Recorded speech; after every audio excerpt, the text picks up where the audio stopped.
Bonjour à toutes et bonjour à tous, on est très heureux d'être à vos côtés pour une nouvelle émission du Talk du foot amateur, j'espère que vous allez bien.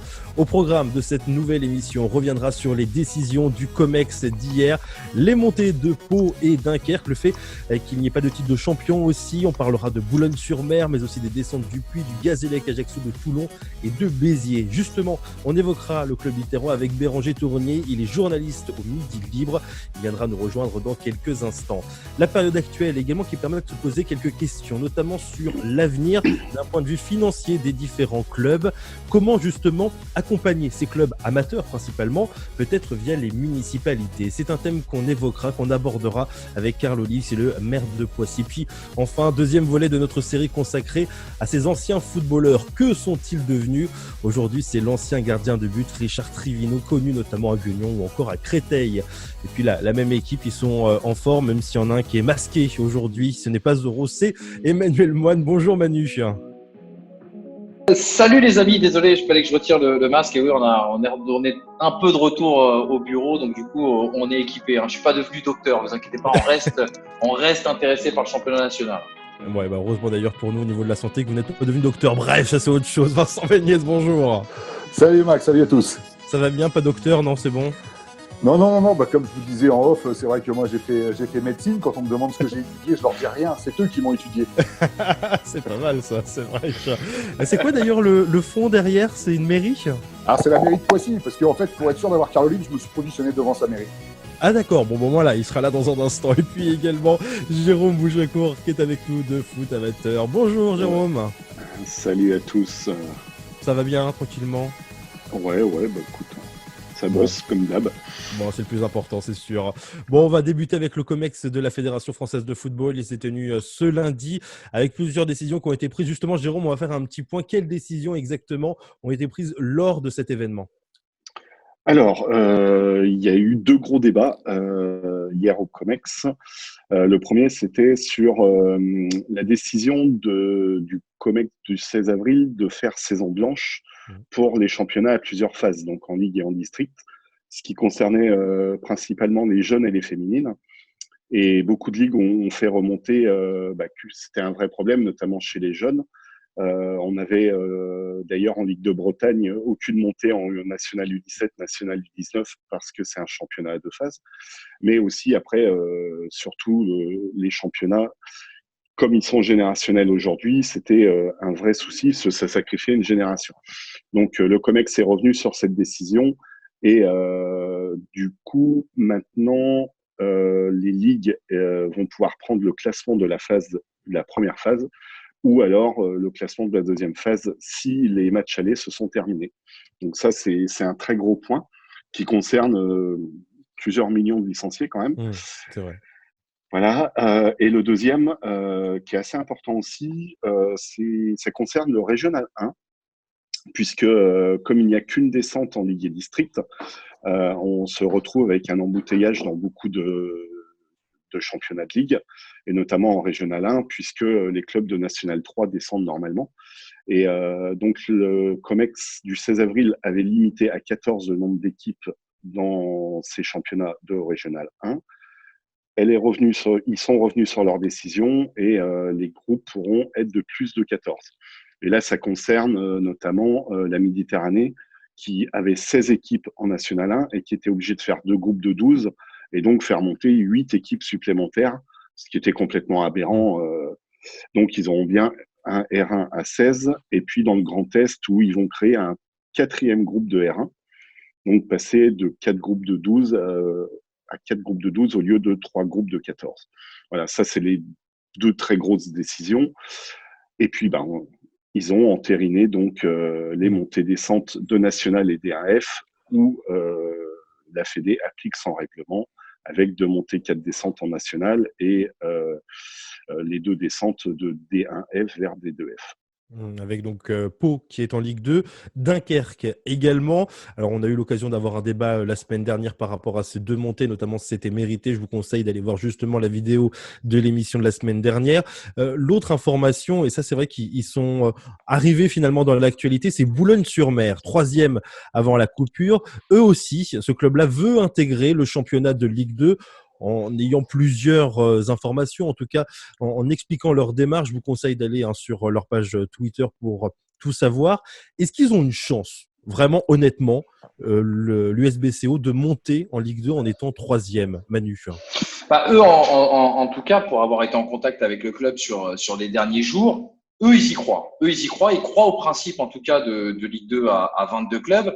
On rappelle que la possibilité pour Boulogne, on va dire, d'intégrer la Ligue 2, si jamais les barrages ne peuvent pas être disputés, bien sûr, dans le temps imparti, ça voudrait dire une seule descente de Ligue 2, donc en l'occurrence, ce serait l'US Orléans, et de faire monter 3 équipes de nationales, en comptant bien sûr le 3e, l'US Boulogne. Ils y croient beaucoup. Ils ont monté, comme tu l'as dit, un dossier. Ils sont un petit peu déçus que si tu veux, en soutenant ce principe de Ligue 2 à 22 clubs, que du côté du national, les équipes qui seraient concernées par une descente, et notamment, on pourrait les citer, le Puy, Béziers, le Gazélec, ne soient peut-être pas assez au soutien ou ne fassent pas assez de bruit pour qu'on puisse repartir sur un championnat de Ligue 2 à 22 et un championnat national à 22. Ce qu'on peut dire, et là, je laisserai la parole à Jérôme parce qu'il a sans doute plus d'infos que nous, pour le moment, Boulogne repart en national, mais le 20 mai prochain, il y a une réunion, une décision qui doit être prise par la LFP concernant le championnat de l'année prochaine. Est-ce que la LFP peut nous sortir une surprise du chapeau et nous concocter une Ligue 2 à 22 avec l'US Boulogne qui monte? Ça, on le saura, mais je crois que Jérôme a eu, me semble-t-il, quelques infos à ce niveau-là. Jérôme, justement, par rapport aux différentes informations, aux dernières informations. Sincèrement, je pense que on n'ira pas vers une Ligue 2 à 22. Alors, on parle aussi d'une Ligue 1 avec 2 à 22 avec la pétition d'Amiens, signée par Jean-Michel Aulas. Enfin, on va pas faire une Ligue 1 à 22, une Ligue 2 à 22. Ça serait complètement aberrant. Surtout qu'en Ligue 1, ils voulaient quand même réduire à 18 il y a encore pas très longtemps. Notamment Donc, Jean-Michel Aulas. Ouais, tout à fait. Donc, notamment Jean-Michel Aulas. Non, la Ligue 2 à 22, j'y crois pas un instant. Il y a du lobbying, notamment Le Mans et Orléans qui ont fait un communiqué commun, mais je ne pense pas que ça sera. Donc, ça veut dire qu'une Ligue 2 à 20 clubs, on se dirige vers ça, Manu? Oui, c'est ça. Ce serait potentiellement une Ligue 2 à 20 clubs et un championnat national qui resterait à 18 clubs. Juste quand même pour préciser aux gens qui nous écoutent aujourd'hui que pour le moment, au moment où on enregistre cette émission, il n'y a pas eu de communication officielle de la part de la Fédération française de football. Donc on prend tout ça bien sûr avec des pincettes. Et notamment du coup, ce qu'on me disait du côté de l'US Boulogne-Potopal, c'est que pour le moment, on ne réagit pas tant qu'il n'y a pas ce communiqué aussi officiel de la Fédération française de football. Donc à mon avis, en fonction des décisions qui seront entérinées, officialisées, parce que les décisions, on les connaît à peu près, il faut s'attendre aussi peut-être à ce qu'il y ait potentiellement des recours et une réaction, pourquoi pas de la part de Boulogne, mais pourquoi pas aussi également des 4 équipes qui seront reléguées à l'issue de cet exercice 2019-2020 qui aura été décidément très bizarre. Alors justement, ces 4 descentes. Alors, on rappelle le classement pour ceux qui n'ont pas véritablement suivi. Le Puy était 15e avant la coupure, Béziers 16e, le Gazélec Ajaccio à la 17e place et Toulon 18e, en sachant qu'il y avait quand même un écart notamment entre Toulon et le Gazélec Ajaccio, et puis le Gazélec Ajaccio avec Béziers, et puis entre la 15e et 14e place, il n'y avait qu'un seul point. QRM qui était 14e avait 1 point d'avance sur le Puy, même avec un match en moins. Si je peux me permettre, Max, les 2 équipes devaient normalement se rencontrer. Il me semble que c'était 2 semaines après l'officialisation de la coupure. Il me semble pour un match en retard. Donc ça veut dire qu'en fait, on aurait pu avoir une finale entre ces 2 équipes.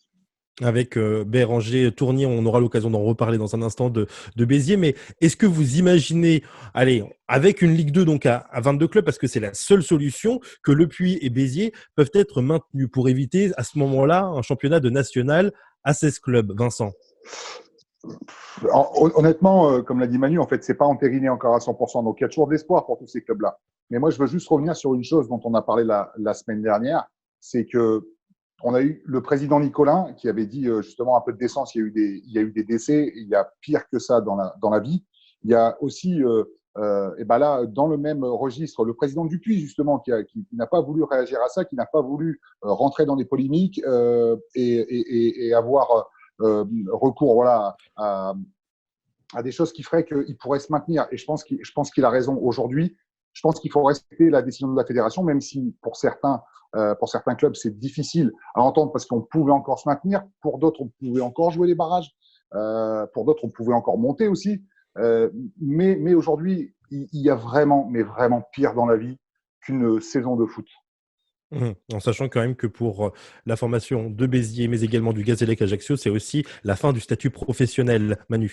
Oui, justement, il y a quand même il y a quand même une question qui se pose autour de la Ligue 2 à 22. On va prendre cas par cas. Le national, le problème, c'est que si on rajoute deux équipes enfin non, pas deux équipes en plus, on rajouterait du coup 4 équipes en plus si je suis toujours aussi bon en maths.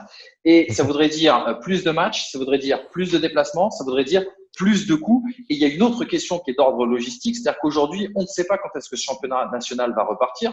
Donc, organiser plus de matchs quand on ne sait pas s'il pourra commencer à la bonne heure, ça met quand même un point d'interrogation sur tout ça. Et on sait que l'économie est très fragile en championnat national. Donc, rajouter des déplacements et des matchs, ça coûtera plus cher pour des clubs qui vont subir énormément d'un point de vue financier. Pour la Ligue 2, il y a une autre question qui se pose. Et là, on en parlait un petit peu tout à l'heure hors antenne avec Jérôme. Moi, j'ai du mal à croire que les clubs de Ligue 2 vont être convaincus par ce championnat 22, tout simplement parce que on aura des droits records en Ligue 2 dès la saison prochaine avec l'arrivée de Mediapro et que on va expliquer maintenant au club que ce gâteau, faut pas le partager à 20, mais il va falloir le partager à 22. Alors c'est sûr que du point de vue de Boulogne ou d'autres équipes qui sont concernées par une montée, ça change pas grand-chose. Mais pour des équipes historiques du niveau Ligue 2, pour des gros budgets du niveau Ligue 2, je pense pas que eh bien ils laissent leur part au Lyon et qu'ils fassent preuve de solidarité. C'est d'ailleurs pas ce que le foot français nous a montré sur les dernières semaines, qu'il soit professionnel ou amateur. En sachant également, pour aller dans la continuité, c'est que certes, notamment pour les clubs de Ligue 2, les clubs professionnels, il n'y a plus la Coupe de la Ligue, mais par contre, il y a encore la Coupe de France qui existe, avec quand même une arrivée au 5e tour pour les clubs de National et une arrivée au 7e tour pour les clubs de Ligue 2. Ce qui peut également poser souci, ça veut dire qu'on peut encore rajouter au fur et à mesure des matchs, et là, ça peut être assez compliqué sur tous les points de vue. Les décisions, donc, on est bien d'accord, Jérôme, ça sera le 20 mai. Est-ce que le 20 mai, on va tout savoir? On connaîtra tout ce qui va se passer pour la saison prochaine? Oui, sûrement. De toute façon, la LFP va entériner les montées-descentes officielles avec la Ligue 2 à 20 ou à 22. Ce sera vraisemblablement à 20. Et puis, tout sera fini. Après, on n'est pas au bout des recours. Boulogne, comme disait Manu, devrait en faire un. Béziers, d'après nos infos, devrait en faire un. On en reparlera avec Béranger. Mais le Puy, non. Le Gazélec va en faire un parce que le Gazélec, il y a quand même des signaux qui sont assez alarmants sur la situation du club. Plus tous les clubs amateurs qui, d'ailleurs, on devrait avoir le résultat du CNOSF, je pense, demain, sur les 42 clubs qui sont passés la semaine dernière. Et tous ces clubs ne vont pas lâcher parce que, le COMEX de la Fédé va entériner les montées-descentes, la LFP aussi. Donc, ils vont pouvoir réattaquer, retourner au CNOSF pour contester les classements cette fois. C'est la première fois qu'ils ont contesté le PV du COMEX du 16 avril. Donc, on n'est pas au bout des recours. Voilà, donc ça va durer. Je pense que là, on est parti jusqu'à facilement mi-juillet, voire fin juillet, avec des recours dans tous les sens entre le CNOSF, tribunal administratif, voire Conseil d'État. Bon, on va évoquer le club de Béziers. Nous a rejoint Béranger Tournier. C'est un journaliste au Midi Libre qui connaît par cœur ce club. Bonjour Béranger. Salut à tous. Bon, expliquez-nous un petit peu c'est quoi la tendance. Qu'est-ce qui se passe actuellement justement dans la formation de Béziers qui, si ça s'arrête là en tout cas, va descendre dans le championnat national 2 et va perdre également son statut professionnel? Tout à fait. Bon, écoutez, du côté de Béziers, on va dire qu'on est un petit peu dans l'attente, même si je pense qu'on se doute malheureusement de l'issue qui va arriver. Alors, on attend la confirmation du COMEX, mais on n'a pas trop d'espoir. En tout cas, c'est ce que je ressens, en tout cas, par rapport aux discussions que je peux avoir avec les dirigeants, avec les joueurs, avec les entraîneurs. On attend avec un tout petit peu d'espoir, mais on se dit que ça va quand même être très, très compliqué. Voilà. C'est quoi finalement l'espoir? C'est le 20 mai prochain avec une possible Ligue 2 à 22 clubs. Ça veut dire donc qu'il n'y a pas de descente de Ligue 2 en national. À ce moment-là, on se retrouve avec 16 clubs en national, c'est pas possible. Donc, on maintient le Puy et Béziers? En tout cas, c'est la seule hypothèse que pour moi que je perçois, on va dire, pour sauver la SB, parce que je pense qu'il fallait être raisonnable et il était on pouvait dire que c'était attendu que le COMEX prenne cette décision de garder les montées et descentes réglementaires.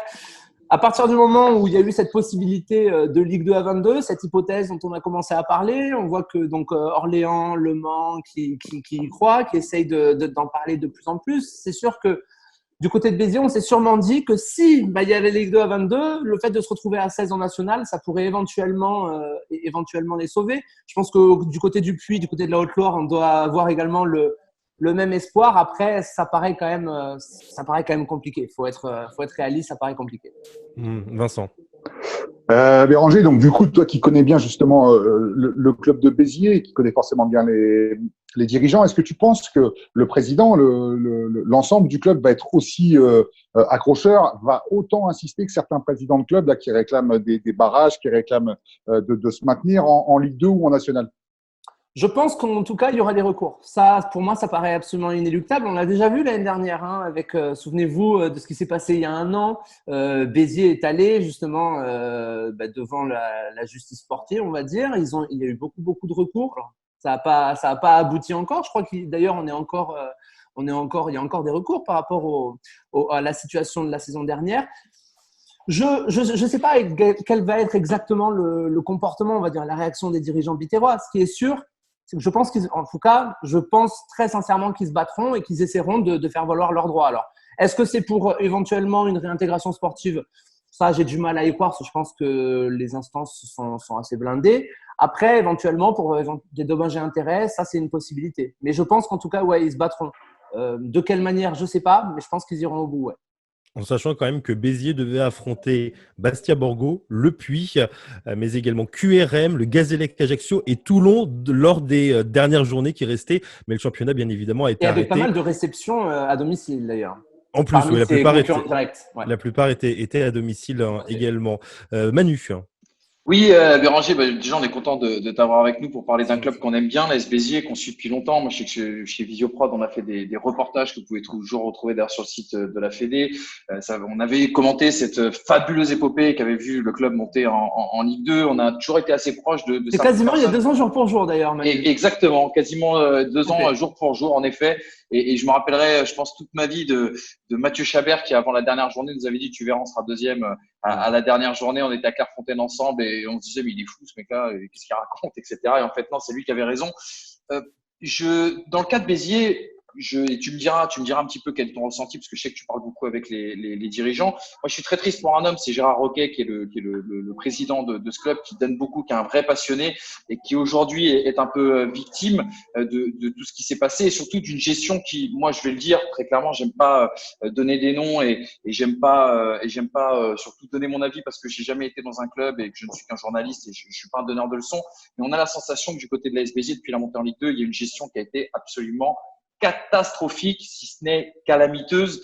Le départ de Romain Muriel, qui était responsable du recrutement au moment de la montée du club en Ligue 2, donnait déjà certains indices. Les transferts qui ont été réalisés lorsque le club était en Ligue 2 a donné des indices encore plus graves. Et puis, on va pas se le cacher, on a pas mal échangé aussi avec Mathieu Chabert en début de saison.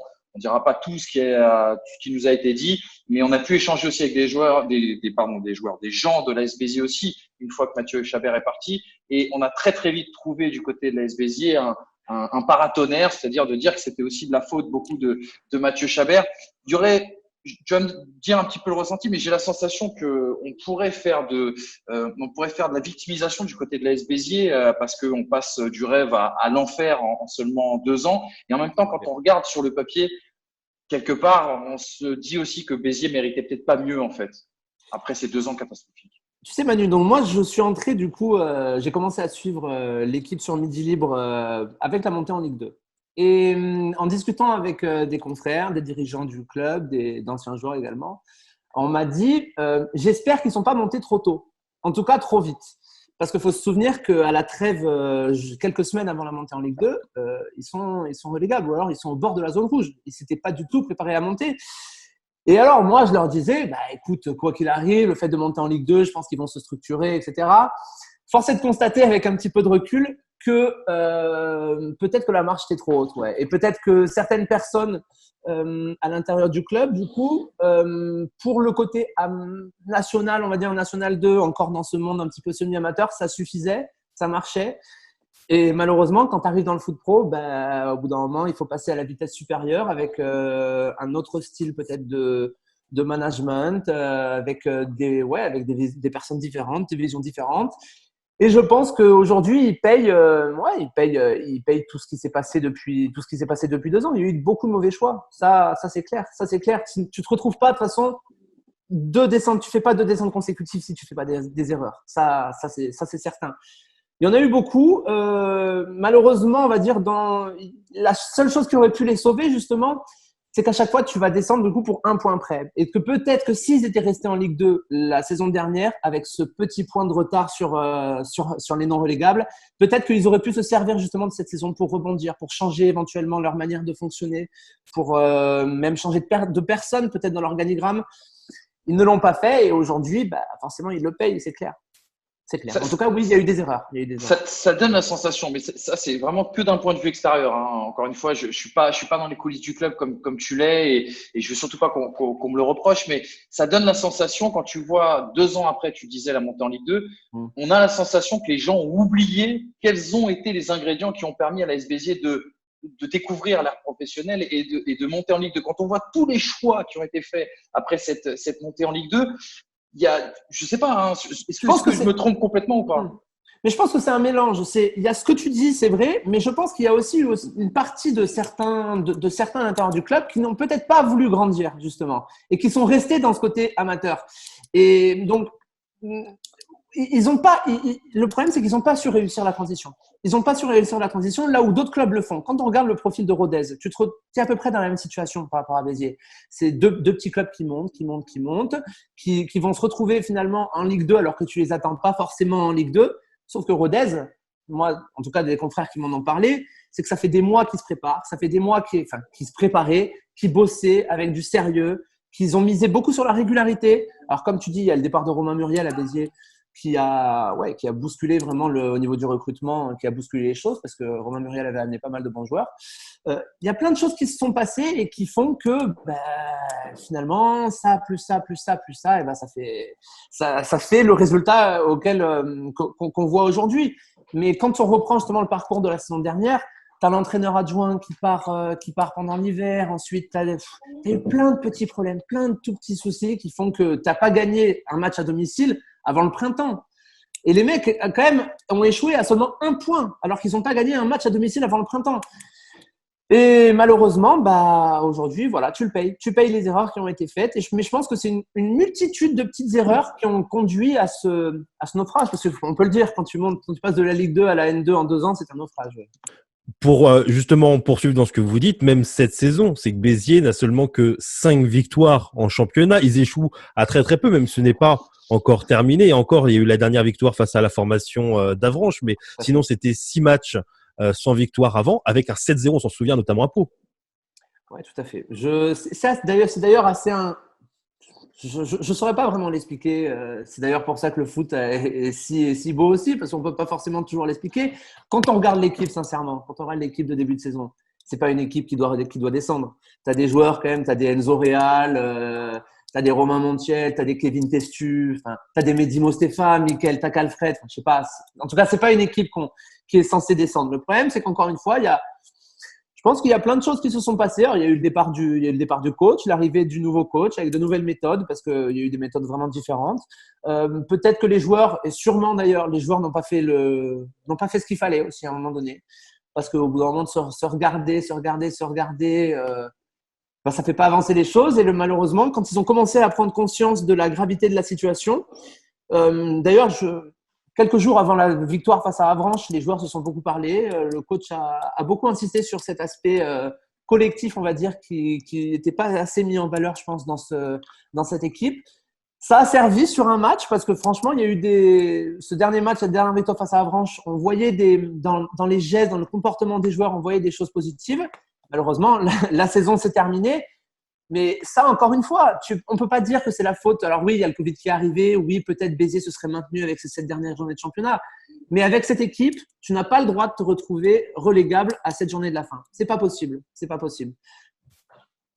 Vincent. Ouais, Béranger, en fait, effectivement, je reviens un petit peu à ce que tu dis par rapport à l'effectif et on les a commentés avec Manu 2 fois cette saison. Et effectivement, l'effectif, il est quand même assez incroyable au départ. Claire. Et ça rejoint tout à fait ce que vous dites depuis tout à l'heure tous, autant que vous êtes, c'est que le dernier match qu'on les a commentés avec Manu, c'est à Laval. Ouais.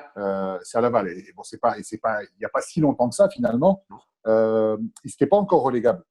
Mais en fait, quand tu vois ce match-là, en fait, c'est un peu… en fait, avec le penalty au bout de 2 minutes. Tout part d'une erreur, comme tu dis. Voilà, erreur grossière.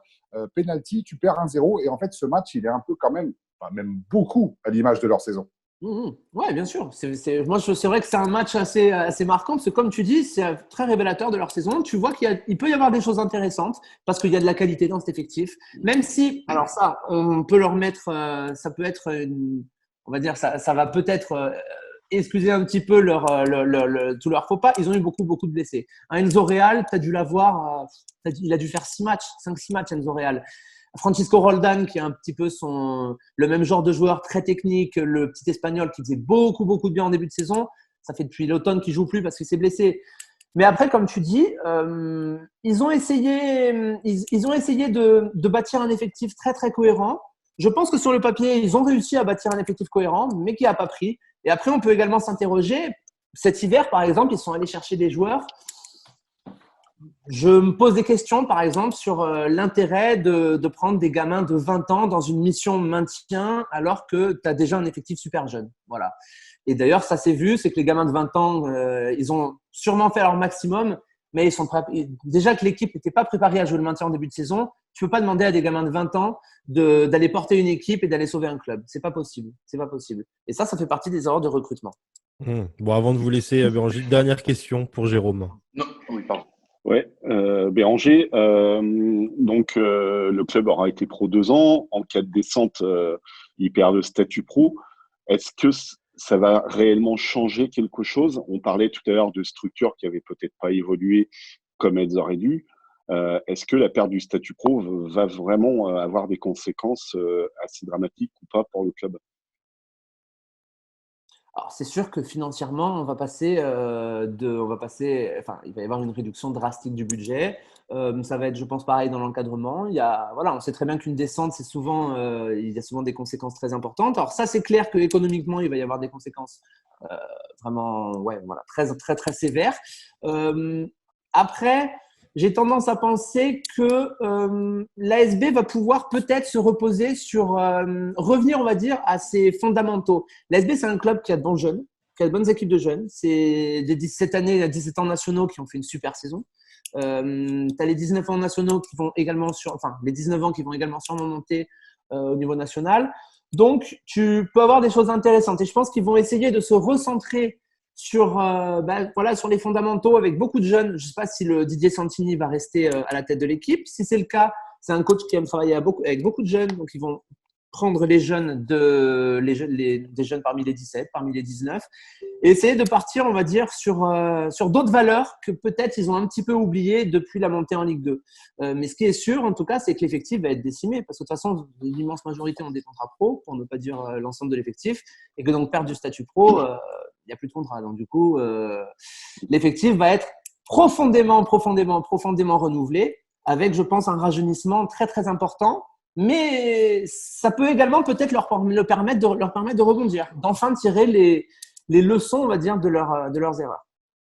En tout cas, on suivra tout ça, bien évidemment, pour le club Victoria. Merci beaucoup, Béranger, d'avoir été avec nous, le journaliste au Midi. Merci.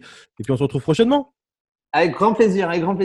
Bon, la situation actuelle pose beaucoup de questions, notamment sur les différentes situations financières dans les clubs de football amateur, bien sûr, on en parle à chaque fois, chaque semaine. Quelles solutions? L'aide des municipalités notamment. Alors, on sait que c'est le cas, est-ce que ça va pouvoir continuer?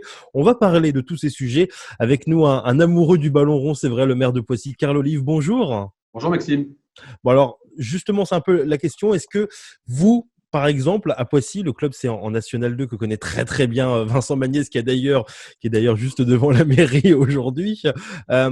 Comment ça va se passer pour la suite? Est-ce que vous avez déjà des idées par rapport aux aides que vous faites justement pour le club de Poissy ou les différents clubs de Poissy? Bon, déjà, je voudrais saluer les amis qui sont ici, que ce soit Jérôme, que ce soit Emmanuel, que j'ai connu dans une autre vie, et alors Vincent dans la guerre. D'abord, merci pour cette belle invitation, et je trouve que c'est très bien qu'un médium puisse venir à parler des aides potentielles que les collectivités, quelles qu'elles soient, que ce soit les mairies, que ce soit les conseils départementaux, les conseils régionaux, les communautés urbaines, parfois les grandes métropoles, peuvent apporter à l'endroit des associations. Poissy, il y a à peu près 220 associations, quelques 2 millions d'euros qui sont versés à l'ensemble des associations. Et je dirais que on les verse non pas parce qu'elles le réclament, mais surtout parce qu'elles le méritent. Vous savez, je crois que pouvoir dire que le tissu associatif, c'est un lien social à nul autre pareil. Et quand on parle d'associatif, on parle évidemment de loisirs, on parle de culture et on parle de sport. Et le football reste l'un des sports populaires évidemment les plus importants de notre pays. Donc l'idée, c'est de continuer malgré tout, malgré ce qui se passe, malgré cette histoire incroyable que nous traversons actuellement, à pouvoir aider nos associations. C'est pas simple et on va peut-être y revenir. Manu. Oui, bonjour Karl, merci de nous accorder du temps. Tu disais, on s'est connus dans une autre vie. Je devrais t'appeler monsieur le maire, mais tu resteras pour moi toujours monsieur le professeur. Karl, justement, une question. Les mauvaises langues ont tendance à dire que du côté des municipalités, quand on est en temps de crise, très souvent, c'est le budget de la culture et le budget du sport qui sont tout de suite impactés. Explique-nous comment toi, tu comptes t'y prendre du côté de Poissy, et est-ce que nécessairement, c'est en effet les deux premiers budgets qui sont tout de suite impactés quand on est en situation de crise, qu'elle soit économique ou autre? Bon, d'abord, je crois pouvoir dire que le coq français chante toujours aussi bien lorsqu'il a les pattes dans la merde. Et c'est là justement où on doit faire preuve de solidarité. Encore une fois, notre moteur associatif, quel qu'il soit, est un moteur de lien social. Vous retirez la culture, vous retirez le sport, la vie n'est plus la même. Et on le sait particulièrement bien. Pour autant, Manuel, c'est pas un chèque en blanc. Moi, j'ai toujours travaillé dans un contrat gagnant-gagnant. Vincent le sait bien, parce que j'ai eu la chance, et là, je suis sérieux d'avoir Vincent avec nous au club de l'AS Poissy lorsque j'en suis devenu président en 2004, de 2004 à 2008. Et j'ai toujours été, je dirais, dans cette approche gagnant-gagnant. D'abord, vous jouez pour un maillot, vous jouez pour une ville. Donc, mouiller le maillot pour la ville. Moi, on en parlera peut-être tout à l'heure, mais j'en ai marre de tous ces mercenaires qui viennent dans un club, ils font un copier-coller comme pour des demandes d'embauche. Ça, c'est insupportable. Voilà, fin de la parenthèse. Gagnant-gagnant, pourquoi? Parce que évidemment que nous sommes à même d'abord d'offrir des installations. Je dis bien offrir des installations. La ville de Poissy, et ça, quels que soient les maires qui se sont succédés ici, a une histoire avec le sport. Il y a 40 000 habitants, il y a 10 000 habitants qui font du sport en loisir, en compétition.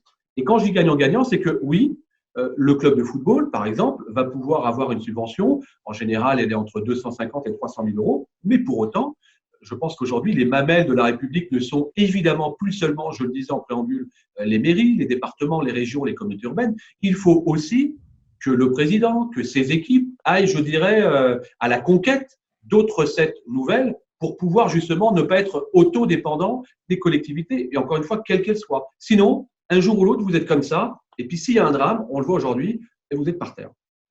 Vincent.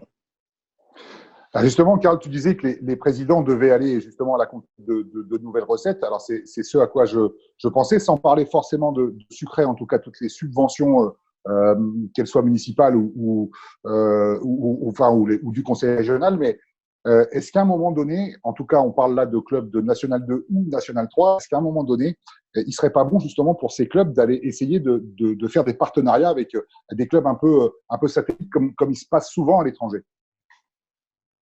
Vincent, tu te souviens qu'en 2004, on a signé un partenariat avec l'AS Saint-Étienne. Ce n'était pas simplement un partenariat financier. À l'époque, Saint-Étienne versait, je crois, 20 000 euros, ce qui est une belle somme. Mais au-delà de ça, il y avait aussi la possibilité pour les éducateurs d'aller en immersion à Geoffroy Guichard. Il y avait la possibilité pour le club de Poissy de participer à des détections. Il y avait la possibilité pour Saint-Étienne, gagnant-gagnant, de venir ici en région parisienne, d'être un petit peu sous cloche pour venir faire des tests de recrutement.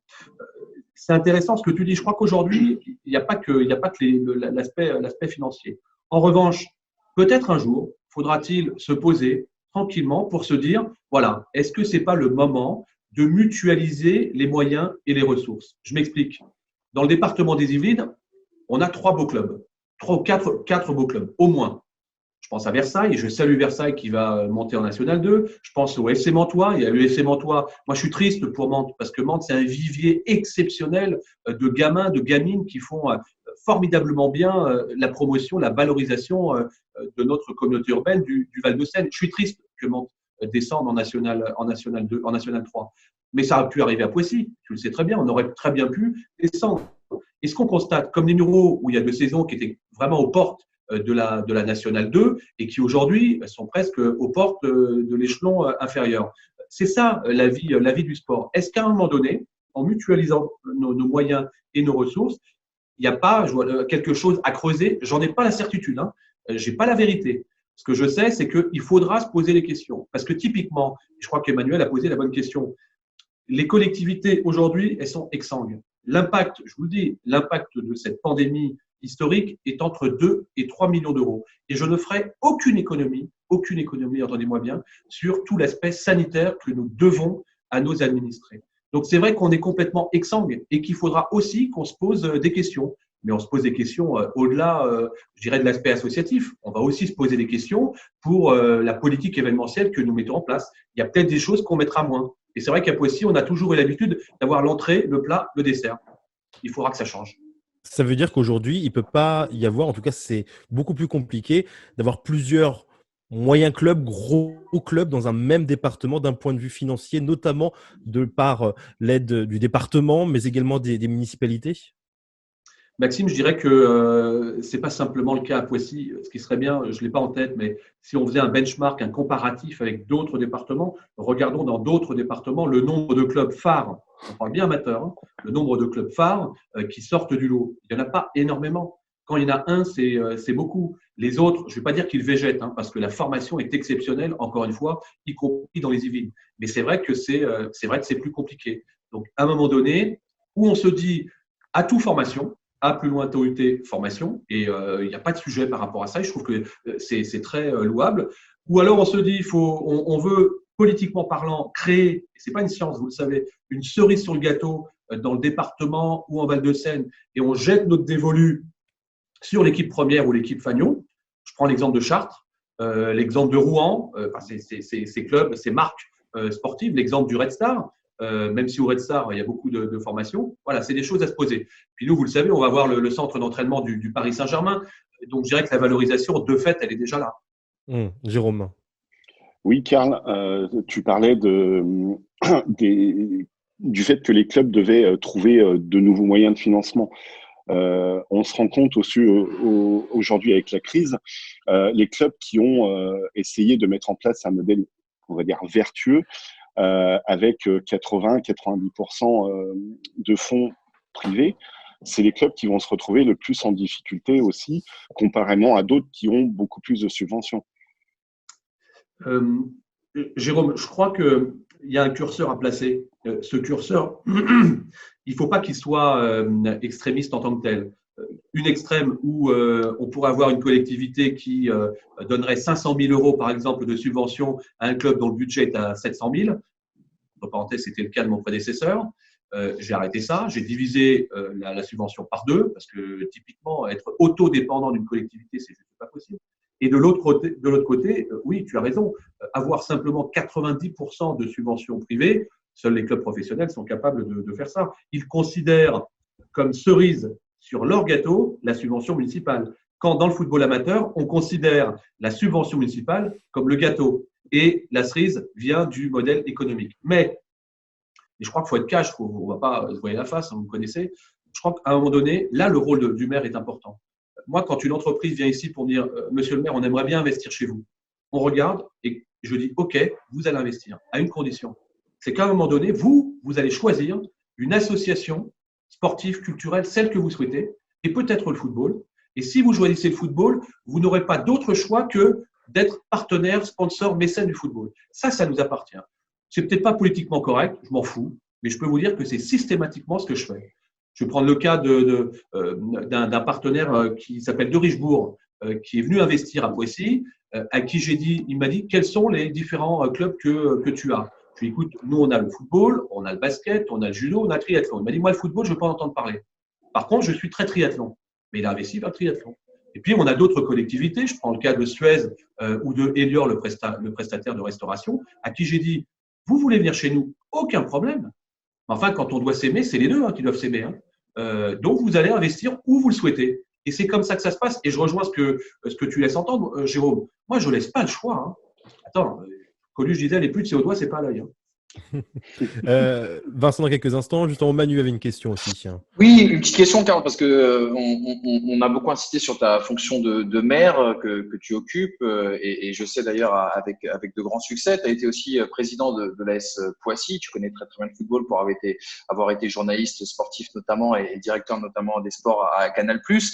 Ton regard un petit peu, moi je voulais avoir ton regard un petit peu sur la situation, parce que tu es multicasquette et tu peux comprendre les différents points de vue. Première question, qu'est-ce que tu as pensé de l'attitude des dirigeants des instances françaises? Je parle bien sûr dans le football professionnel ainsi que dans le football amateur. Et l'autre question que je voulais te poser, à travers le cas de l'AS Poissy, est-ce que tu es inquiet pour le football amateur en France du fait de cette crise et des conséquences qu'elle va avoir notamment sur notre économie? Manu, d'abord, globalement, je pense qu'aujourd'hui, vraiment, on est face à l'histoire. Et quand on est face à l'histoire, il faut qu'on fasse nation. Et faire nation, c'est faire nation ensemble. C'est pas faire nation les uns à côté des autres. Je vais vous dire aller plus loin. C'est pas faire nation les uns contre les autres. Et je trouve que dans cette situation, de la même manière que j'appelle moi une concorde nationale politique, elle est malheureusement loin derrière nous, j'aurais aimé une concorde nationale sportive. Évidemment. C'est bien beau de crier au scandale pour dire on ne va pas monter ou on va descendre. Regardez ce qui se passe en Europe. Qu'est-ce qui se passe aujourd'hui? Vous avez des clubs qui ont repris, vous avez des pays qui ont déconfiné, 3 semaines après qui reconfinent. Je pense qu'il y a un principe de précaution. Je pense qu'il y a un principe de précaution sanitaire. Rien ne vaut une vie. Et moi, pardon de le dire, mais je me félicite de la décision de la Fédération française de football d'avoir très tôt arrêté de jouer. Imaginez ce qui lui pu se passer si malheureusement on avait des contaminations sur contaminations. Je rafraîchis la mémoire. Rappelez-vous ce qui s'est passé lorsque Lyon a joué contre la Juventus de Turin. On en a reparlé pendant des semaines et des semaines. Pas pour le résultat du match, on s'en souvient peut-être même plus. En revanche, sur la contamination potentielle qui a eu lieu juste après, peut-être pendant, peut-être avant. C'est ça qui est important. Et je pense qu'aujourd'hui, au-delà de tout, je veux dire, il y a quand même une urgence sanitaire. Ça me paraît important. J'aurais aimé un meilleur exemple, pour répondre précisément à la question d'Emmanuel. Un meilleur exemple de la part de nos acteurs, quels qu'ils soient, évidemment. Est-ce que je suis inquiet pour l'AS Poissy? Pas plus pour l'AS Poissy que pour mes autres associations, pas plus pour l'AS Poissy que pour les villes de France, pas plus pour les villes de France que pour mon pays. Et moi, ce que je souhaiterais, c'est qu'on ait un devoir et une responsabilité, c'est que le déconfinement puisse être efficace. C'est ça aujourd'hui l'urgence, la priorité de tous les collègues élus, quel que soit le bord politique, évidemment. On doit réussir ce déconfinement. Et on doit, au-delà de tout, encore une fois, faire nation ensemble. Sinon, on ne s'en sortira pas. Et si on ne refait pas démarrer l'économie, alors oui, ça sera compliqué pour l'AS Poissy, mais ça sera compliqué pour l'ensemble de l'écosystème local. Et ça sera donc compliqué pour les villes de France. Et si c'est compliqué pour les villes de France, ça sera très compliqué pour les Français. En plus, Vincent. Alors, Karl, tu vois, je suis moi aussi de ton avis. Moi aussi, je félicite la Fédération française de football d'avoir stoppé les championnats. D'un autre côté, c'est vrai que ça fait beaucoup de mécontents, mais forcément, il y en aura toujours. On dit qu'on est inquiet dans certains clubs, même des clubs de National 2 qui vivent avec 1,2 million, 1,5 million de budget. C'est quand même énorme, et c'est quand même étonnant d'être aussi inquiet de leur part. Moi, ma question, en fait, c'est justement tous ces clubs inquiets aujourd'hui et avec beaucoup de problèmes financiers à résoudre. Pourquoi on n'a pas ce même cas justement dans un autre sport collectif qui est le rugby? On n'en entend pas parler du rugby. Le rugby est un jeu où le mot jeu, JE, est interdit. Donc, quand on a compris ça, qu'au rugby, on est toujours à la première personne du pluriel, là où, pardon, et on est des passionnés de foot, le foot est toujours à la première personne du singulier, ça explique beaucoup de choses. Comme disait Jean-Pierre-Yves, le rugby, c'est un jeu avec 15 bonhommes et un ballon au milieu, et puis quand le ballon disparaît, il reste 15 bonhommes. C'est ça le rugby. Je ne suis pas étonné de ce côté de Georges Clemen. Même si, il faut quand même le dire, Vincent, même si ça reste compliqué quand même. parce que les sponsors diminuent comme une peau de chagrin, y compris dans le domaine de l'Ovalie. Faut pas se leurrer. Simplement, il y a peut-être moins de précipitations, c'est peut-être un petit peu plus aplani en termes d'ego et de concurrence entre les uns et les autres. Et j'ai envie de dire en même temps, j'en veux pas aux dirigeants français parce qu'ils sont des passionnés. Comme je dis souvent, patcher en latin, ça signifie souffrir. On voit bien que tout le monde souffre actuellement. Simplement, entre le fond et la forme, il y a peut-être une équation à trouver. Bon, en tout cas, on aura compris que c'est vrai que c'est pas forcément une période compliquée à la fois pour le football. C'est vrai qu'on en parle, le football amateur, football même de façon générale, mais pour tout le monde, pour toutes les personnes qui travaillent, qui sont en première ligne également dans cette situation. On aura l'occasion de reparler de Poissy, mais j'espère de façon un peu plus positive l'année prochaine. Pourquoi pas avec une montée en nationale? Ça va peut-être faire sourire Vincent Magniez aussi en même temps. Mais en tout cas, on était très heureux de vous avoir pendant ces Juste quelques de dire, minutes pour nous Maxime, expliquer. Oui, allez-y. Sur une note positive, rappelez quand même que pendant cette pandémie et pendant ce confinement, les travaux du Paris Saint-Germain se sont poursuivis. Le Paris Saint-Germain, c'est 74 hectares, c'est 2000 emplois sur l'ensemble de la durée des travaux et c'est le cercle vertueux de l'économie locale puisque j'ai exigé avec les partenaires que le Paris Saint-Germain, qui l'a accepté, puisse s'appuyer justement sur les forces du territoire. C'est comme ça qu'on grandit et il me semble que c'est la voie de la sagesse. En tout cas, bravo le PSG. Est-ce que ça veut dire que Neymar sera agent municipal un jour de Poissy? Non. D'accord. Pas parce qu'il il serait pas performant, parce qu'on a suffisamment d'agents exemplaires. Voilà, mens sana in corpore sano. Ça, c'est vrai. Merci beaucoup, en tout cas, Carl Olive, d'avoir été avec nous. Merci, Carl. Emmanuel Moine pour retirer ses boucles d'oreilles. On lui dira. C'est promis, Carl, c'est promis. On va revenir maintenant sur la carrière d'un joueur, savoir ce qu'il est devenu. C'est un nouveau rendez-vous qu'on vous propose chaque semaine également. Aujourd'hui, Richard Trivino, l'ancien gardien de Guignon, encore de Créteil. Bonjour Richard. Bonjour. Bon, moi, première question que je me posais, c'est d'où vient cet amour que vous avez pour Guignon, pour ce club? C'est toute une histoire, finalement, une belle histoire d'amour entre vous et ce club. Ah ouais, c'est une grande histoire. Je m'amuse à dire que ouais, je suis né sous la tribune sud. Donc, mais c'est un peu ça. En fait, j'ai touché le FC Guignon tout petit avec mon père qui était éducateur après intendant responsable des jeunes. Donc, je suis estampillé jaune et bleu et j'ai le sang jaune et bleu, même si j'ai bougé un petit peu dans ma carrière. Mais voilà, je suis né sous la tribune sud. Donc, maintenant, je suis dans l'autre tribune, dans la tribune nord, mais c'est pareil, je suis toujours là. Ouais, en tant que directeur sportif, on aura l'occasion d'y revenir. Manu. Oui, Richard, une petite question. Tu as parlé de ton papa, Christophe, je crois, qui était gardien, si je ne dis pas de bêtises. Toi, tu appartiens à cette grande famille des gardiens que connaît bien sûr, notre ami Vincent. Ces garçons complètement fous, ce rôle complètement à part, et j'imagine que tu vas nous en parler. Et pourtant, tu n'as, je crois, pas commencé directement dans les buts, malgré le fait que ton papa était gardien, parce que je crois que toi, tu as commencé par de la gymnastique. C'est ça, purée, t'es bien renseigné. Ouais, si. Bah, en fait, j'ai pas accroché tout de suite le foot. Mon père voulait m'emmener, mais il m'a jamais trop forcé. Je suivais pas. Et puis un jour, j'y suis allé, et puis bah, c'était fini. C'était fini. J'ai pris la maladie, et à partir de là, mais c'est vrai que j'ai commencé à faire de la gym. Alors, la première année de la gym, comment te dire, j'étais plus l'animateur pour faire les conneries plus que faire de la gym. Mais après, je n'étais pas doué pour la gym. J'ai bien fait d'aller vers le foot parce qu'à mon avis, la gymnastique, ce n'était pas gagné. Bon, autre grand gardien, Vincent. Ouais, moi, Richard, comme toi aussi, mon papa était gardien. Donc, moi, j'ai suivi aussi. J'étais dans les buts. J'ai fait de la pétanque avec lui aussi. On suit forcément toujours les papas. Mais en fait, moi, ce qui m'étonne encore plus aujourd'hui par rapport à toi, c'est que tu sois devenu directeur sportif, dans le sens où, je le dis souvent à Manu quand on commente les matchs, je suis bien placé pour le savoir, on dit souvent que le gardien de but, il est vraiment pas tout seul dans sa tête. On est plutôt du genre, tu vois, nerveux et compagnie. Et un poste de directeur sportif, faut être posé quand même. Je te rassure, j'ai pas la lumière dans toutes les pièces. Je fais souvent des stages au niveau du district de Saône-et-Loire. J'ai mon petit quota de matchs de suspension par saison, je te rassure tout de suite. Alors, j'ai de gros problèmes. Je suis gardien de but. Je suis compétiteur et j'aime pas perdre. Alors imagine. Non, je suis infect. Au bord d'un terrain, je suis infect. Je suis pas gérable. Et je pense que c'est après, en fait. Mais ouais, non, j'ai mon quota de matchs de suspension. Je pense qu'il devrait me mettre 10 matchs de suspension chaque début de saison. Au moins, comme ça, je prends mon quota. Non, je suis posé dans mon métier, ouais, bien sûr. Là, on est en pleine période. Ça fait 3 semaines qu'on bosse vraiment dessus. Mais ouais, posé, oui. Bah, après, je t'avoue que le fait d'être chef d'entreprise, ça m'a aussi fait prendre un petit peu plus de plomb dans la tête. Mais je suis toujours gardien de but, je suis toujours impulsif. Et oh mon Dieu, que les délégués et les arbitres, ils le savent. Donc, non, non, de toute manière, pour être gardien de but, faut être un peu cinglé, quoi. Faut un peu. C'est même beaucoup cinglé. Et malheureusement, ben ouais. Mais voilà, je paye ça un peu tous les week-ends parce que je suis une pile et c'est compliqué à gérer. Des fois, je le regrette après, mais c'est trop tard. Je suis gardien et je le reste et je le resterai. Manu. Quand on pense à Guignon, on pense forcément à toi. Et pourtant, cette équipe de Guignon, elle nous a montré à travers l'histoire que, eh bien, elle a su former des excellents gardiens.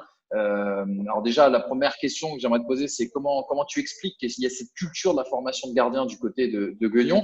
Et la deuxième question aussi, c'est que toi, tu as vécu une période et un âge où le rôle du gardien a énormément évolué. Et je crois savoir, c'est ce qu'on m'avait raconté notamment du côté de Créteil, que quand tu es arrivé à Créteil, c'est là que tu as vraiment découvert le jeu au pied. Enfin, découvert le jeu au pied. Tu as renforcé et énormément travaillé cette nécessité, bien sûr, de jouer au pied. Donc, c'est un peu une double question. La première, c'est de nous parler, bien sûr, d'école de gardien du côté de Guignon et surtout de quelle a été, toi, ton évolution en tant que gardien tout au long de ta carrière. Alors, c'est vrai que les gardiens de but à Guignon, par tradition, on a rarement eu de mauvais gardiens. Alors après, en Ligue 1, Ligue 2, c'est rare aussi d'avoir un mauvais gardien. Je veux dire, c'est pas propre à Guignon. Mais c'est vrai qu'on avait une école de gardiens très, très forte. Moi, depuis tout jeune, j'étais formé, j'avais des spécifiques par un ancien gardien du club. Après, je suis arrivé en collège-lycée avec Michel Delvaux, qui était un ancien gardien du club. Et quand on arrive en pro, on est avec Jacou et Maureen, qui est un ancien gardien du club. Donc, non seulement moi, depuis le début, j'ai connu le spécifique, et ce qui n'est pas le cas dans beaucoup de clubs. Et j'ai eu la chance de tomber que des gardiens qui ont connu le haut niveau. Et je suis arrivé dans une période où Guignon aussi était en Ligue 2. Donc, tout ça, l'un ou l'autre, il faut un petit peu de chance aussi, mais beaucoup de travail. Et les gardiens sont un peu les travailleurs de l'ombre. Je vois souvent les joueurs qui disent oh, vous avez fait que ça, et dès qu'ils viennent faire un spécifique, ils plongent 3 fois de chaque côté, et puis c'est fini, quoi. Donc aujourd'hui, c'est pas pour protéger mon truc, mais aujourd'hui, les plus gros bosseurs, c'est les gardiens de but. Les plus grandes gueules, c'est les gardiens de but, mais les plus bons bosseurs, c'est les gardiens de but aussi. Et moi, depuis tout jeune, j'ai bossé là-dedans spécifique. Et donc, pour moi, à la limite, c'est ouais, moi, un spécifique, tu me le fais 3 heures, mais c'est propre à tous les gardiens.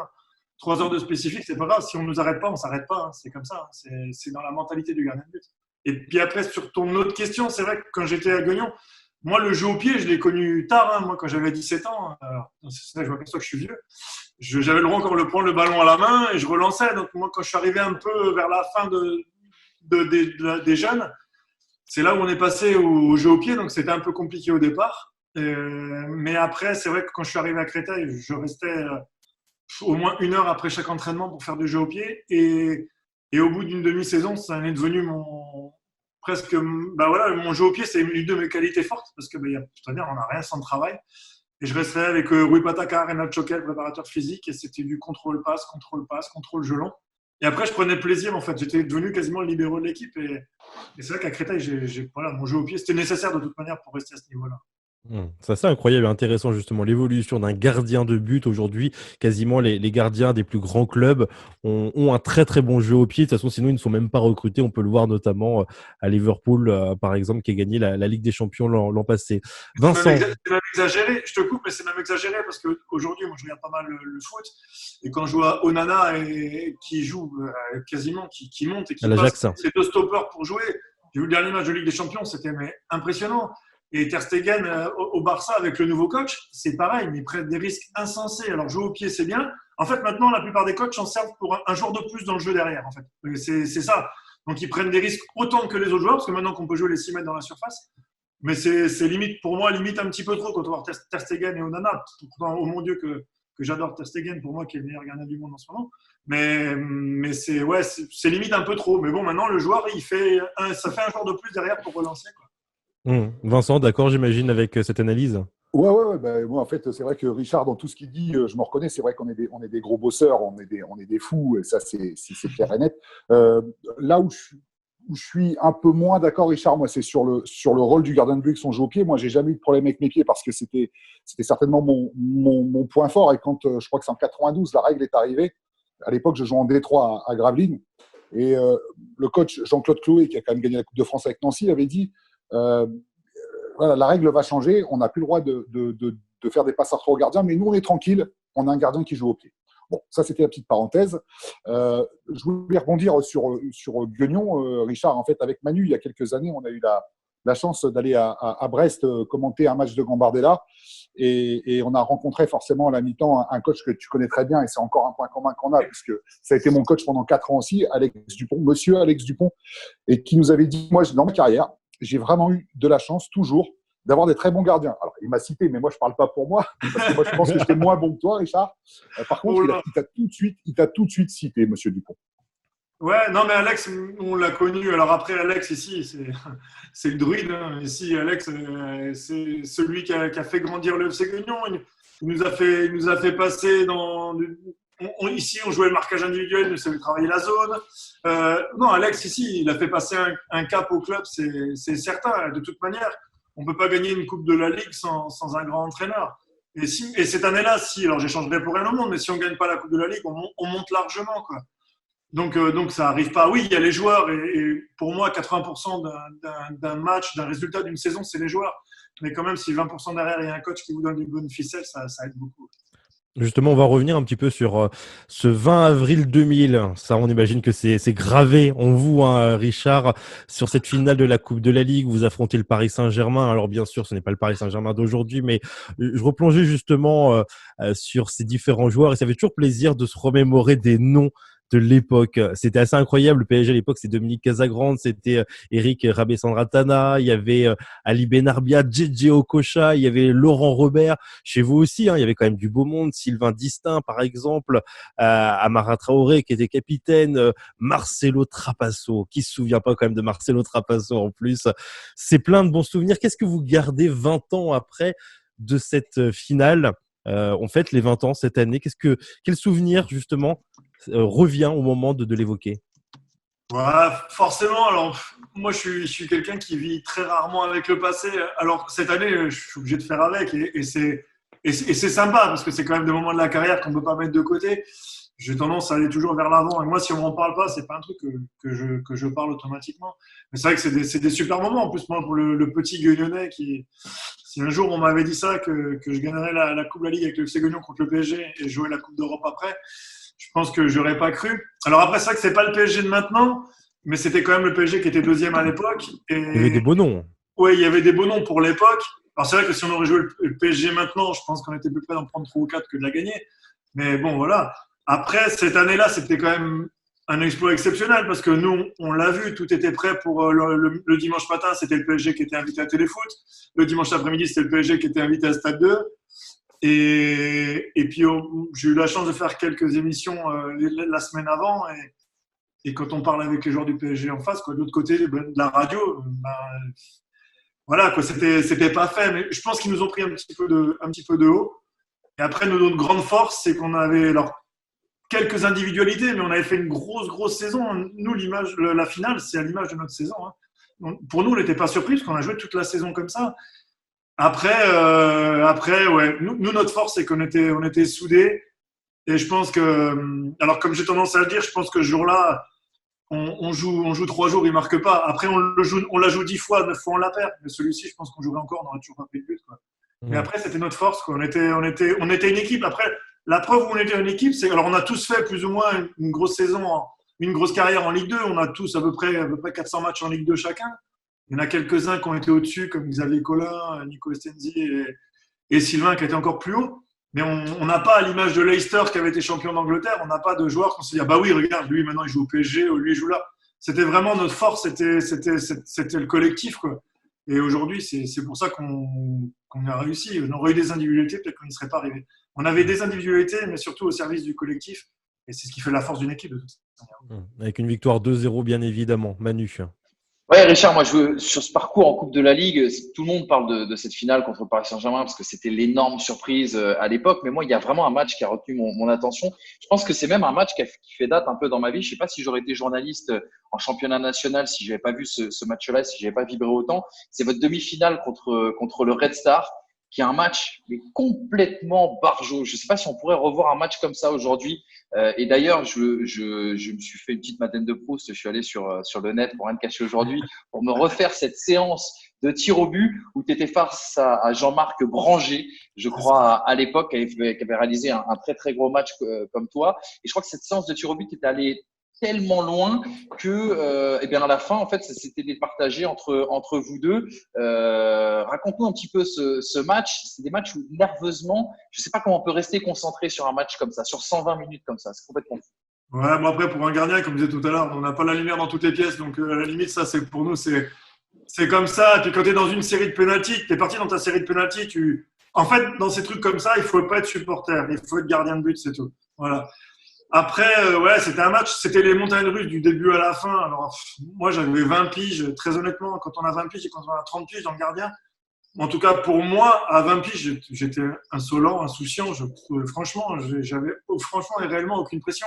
Après, c'est avec l'âge où tu te rends plus compte de la pression d'un match.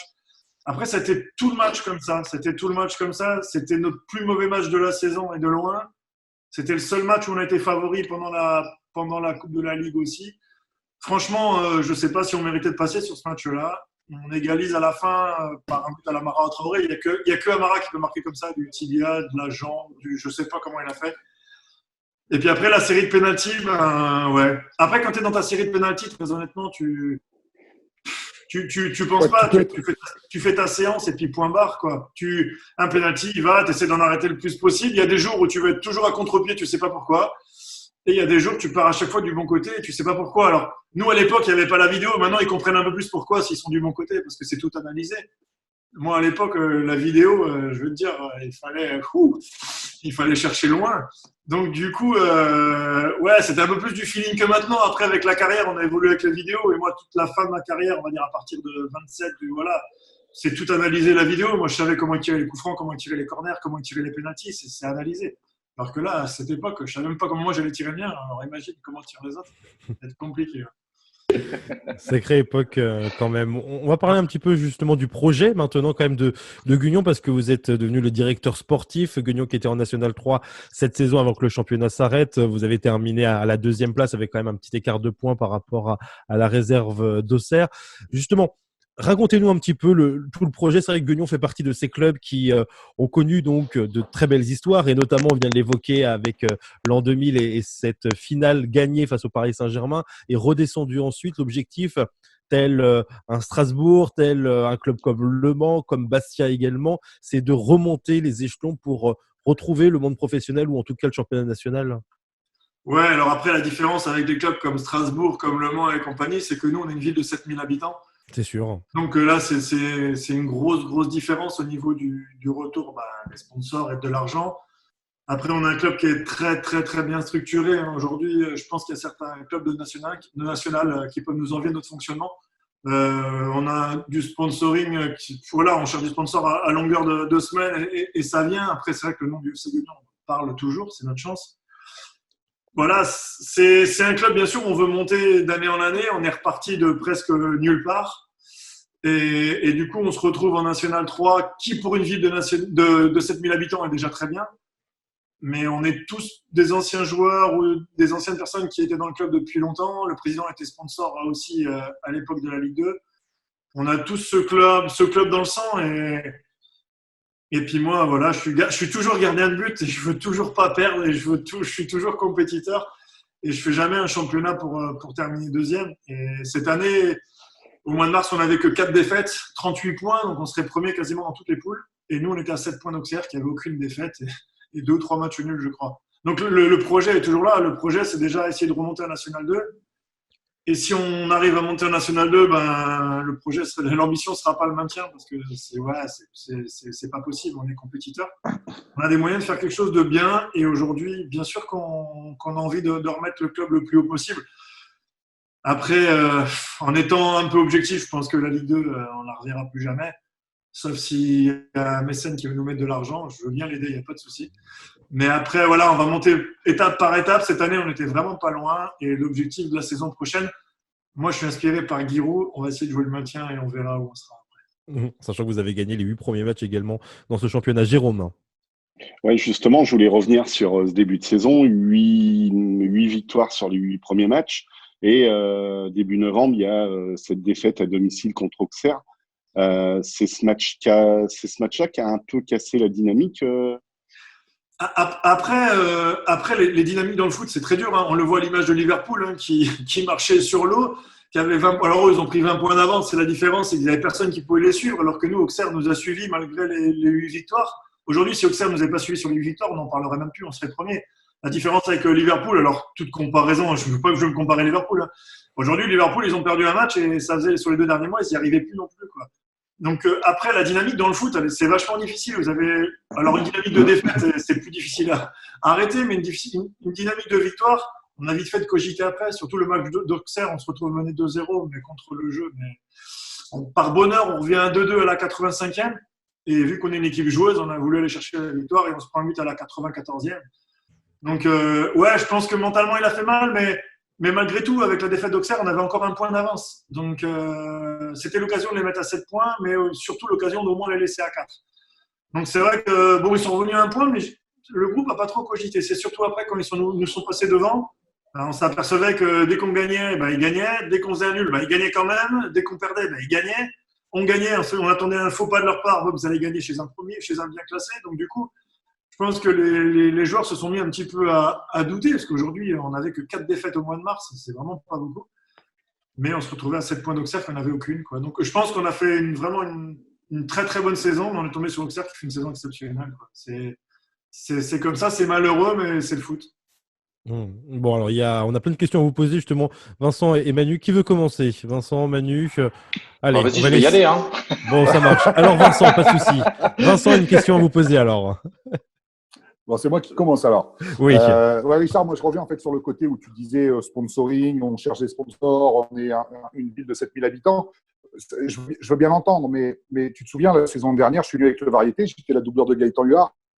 Quand je vois la ferveur qu'il y avait dans le stade, quand je vois le nombre de sponsors qui se sont mis pour ce match-là, les parkings pleins de voitures, il y avait 13 000 personnes. Donc il ne faut pas grand-chose pour faire revenir tout ce monde-là. Il faut vraiment pas beaucoup. Et moi, ce que j'ai dit aux joueurs en début de saison, j'ai dit aujourd'hui, la braise, elle est là. Hein. Il faut pas grand-chose pour faire repartir.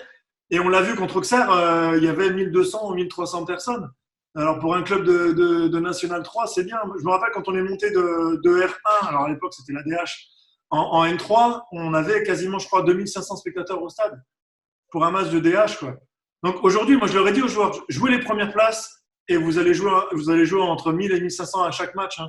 Et ça, tu as raison. Aujourd'hui, le FC Guignon parle toujours, il ne faut pas grand-chose. Et après, bon, c'est vrai que sur ce match-là, il y avait l'euphorie de voir des noms connus en face et l'euphorie de retrouver les anciens vainqueurs de la Coupe de la Ligue. Les gens, c'est vrai que c'était un truc exceptionnel. Et même pour moi, revivre ça à mon âge, on a connu des bons moments. Mais je ne pensais pas que plusieurs années après, j'allais revivre un moment comme ça avec le stade plein.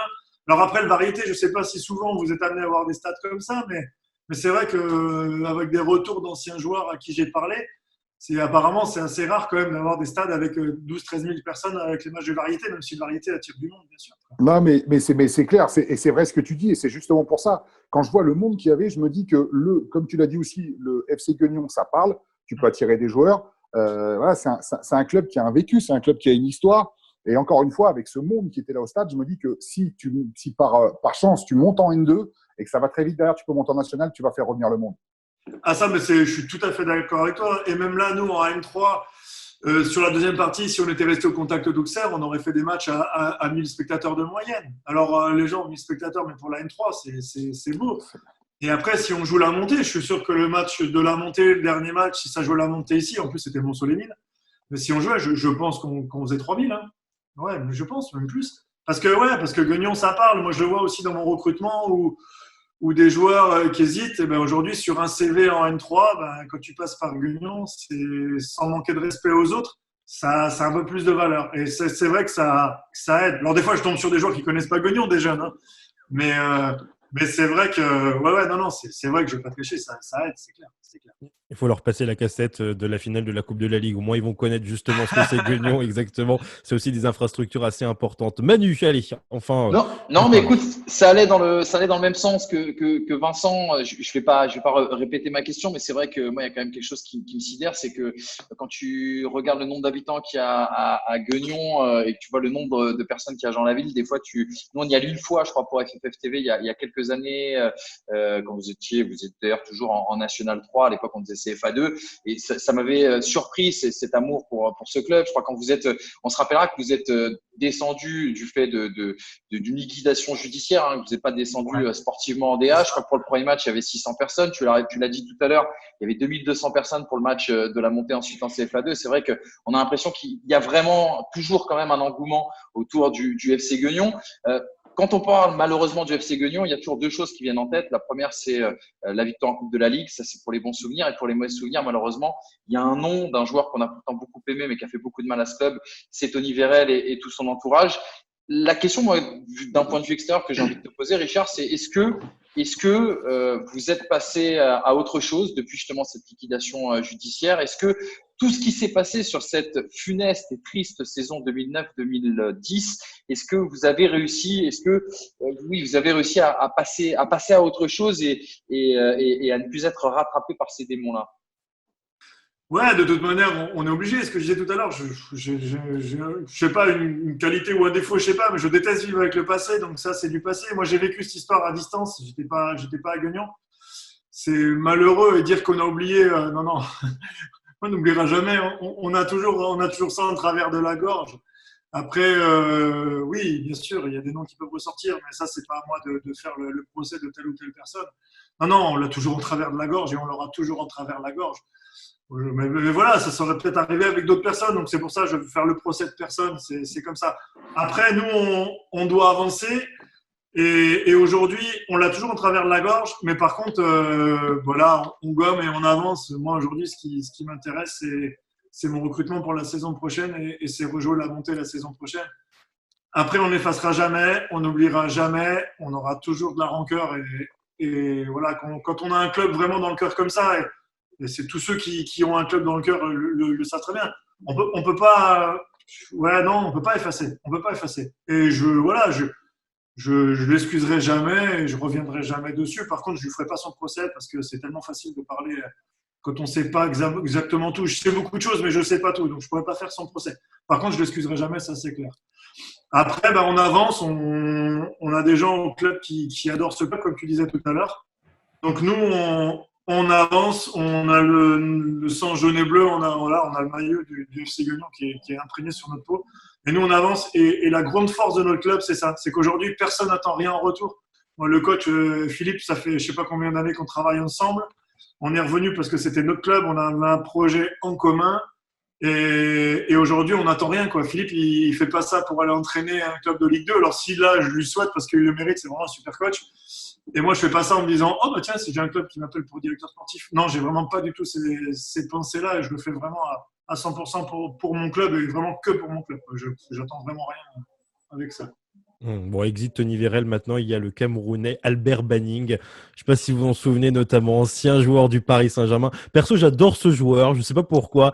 Et donc, il sera encore présent l'année prochaine, Albert Banning? Quid, on n'a pas donné toutes les réponses encore aux supporters.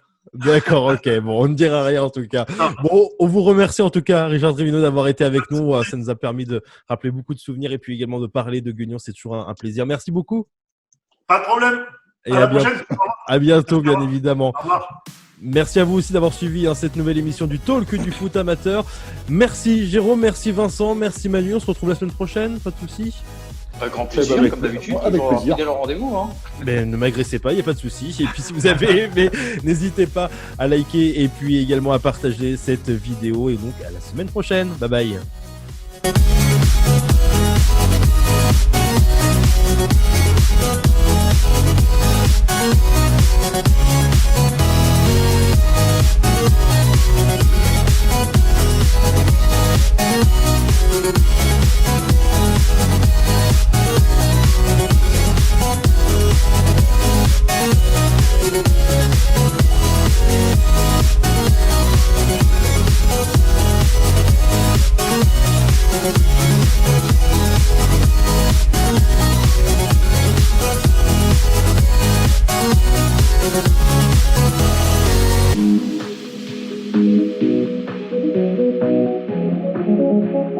Ciao.